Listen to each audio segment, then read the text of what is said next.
Arizona, homeowner's best friend. Let's talk about a conventional, because that's the more prominent foundation in the home. So we have an issue. We've called you out. Y'all done the manometer. You've done the topographic map of the house. We've identified where the shrinkage, where the soil collapsing is going, where the settling is occurring. How many different tools do you have in your toolbox?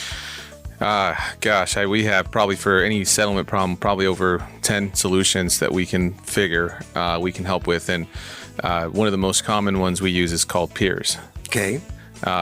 Typical piers, there's two types. There's push piers, which we use the weight of the home to push them down.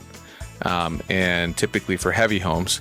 Then we have helical piers, which are more driven by a helix down through the ground. And that's just like a big screw. That's exactly right. But you're just setting that to a torque setting, right? You just you hit the engineer's torque. That's correct, yeah. You may not hit bedrock, but you may get 12, 15, 18, 20 feet deep, and you're torqued up. Yeah, and that's really what the key factor would be to make sure your house is stable, is we use those torque levels with the engineering calculations and figure out, okay, this is where we need to be to hold up the house proper.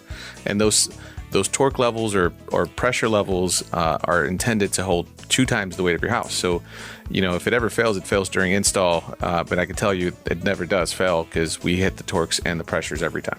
And the push pier, is that like a pressure foam that you're pushing down there into the hole? What is that? So it's actually just it's a round bar. It's a steel round bar. It's hollow in the center, and we drive it, and it's an end-bearing solution. So as we get to those pressures, we hold it with the bracket underneath your house, and you don't need to pump anything else into those solutions. It's just all held up by the steel and the brackets and the bolts.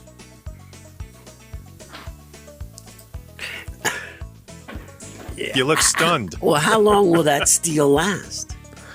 Oh, okay. Well, we give you lifetime warranties. Okay. So lifetime of the structure. And so we don't really ever have to go back. And that's the beautiful part about working with us. We fix it right, and you don't have to worry about it again. Rosie on the house, every Arizona homeowner's best friend.